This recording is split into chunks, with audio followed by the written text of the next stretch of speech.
Tetenda Mavetera, a ZANU-PF Member of Parliament, joins us now on Newsday. Thank you so much for joining us on the program. Now, Britain and the United States say the sanctions are restrictive measures. They're targeting just a few people and not all Zimbabweans.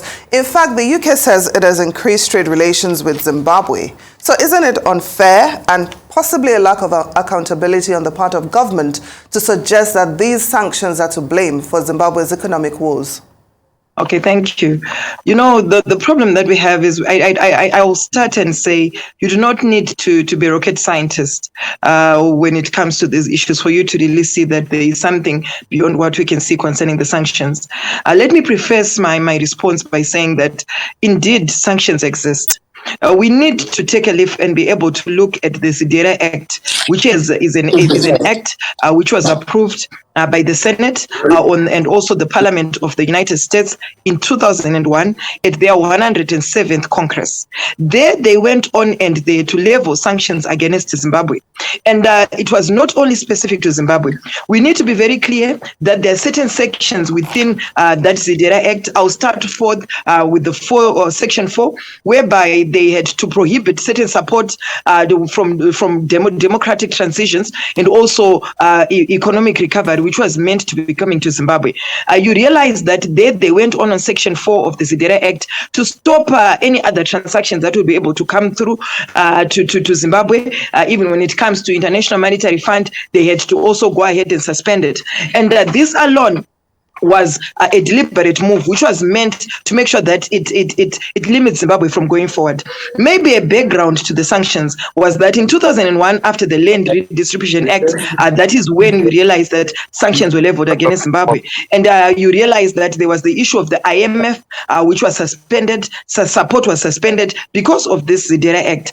In May 2000, we had the international assistance, which was also suspended. They suspended lending, which was supposed to be coming to Zimbabwe.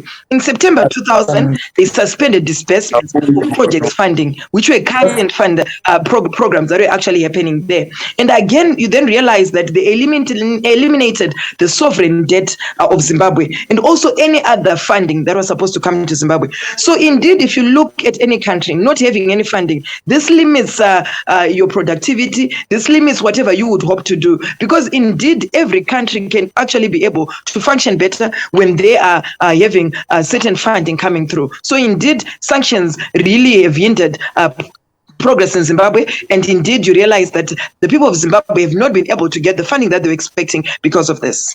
Okay, and we are no stranger on the African continent to Western for a lack of better term, interference in terms of when governance is concerned.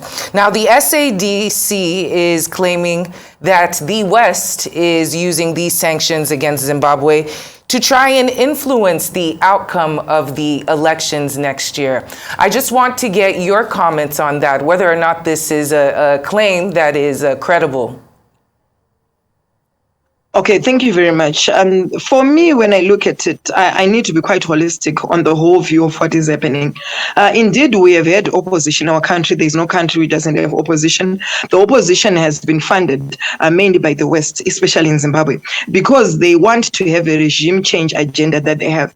But the sanctions, we've had them since time immemorial. We've had them for 2 decades now. 20 years we have had the sanctions. And for us to say they want to be able to use them towards the next elections, yes, they might be able to use them. But for me, when I look at it, I've realized that as Zimbabwe, we've managed to live within the sanctions. Just like I would tell you a very good example, like COVID now, it is now the new normal. So for us as a country, we've also realized that indeed these sanctions, as much as they are there, as much as they might use them, they might want to use them as a regime change agenda. But to be honest with you, it does not have to limit us from thinking outside the box. And indeed, what we have managed to do, I'm very happy that my president, His Excellency Dr. Idi Mnangagwa, has not been apologetic about this. He has tried to make sure that he goes on an economy recovery trajectory. He has even gone on to start on re-engagement, on a re-engagement drive.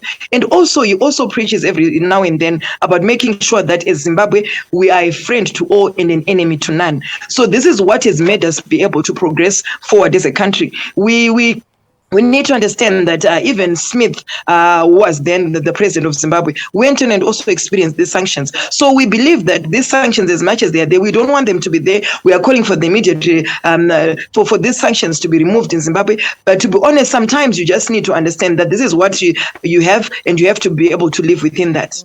Tetenda Mavetera, Zimbabwe's ZANU-PF Member of Parliament, thank you so much for joining us on the program.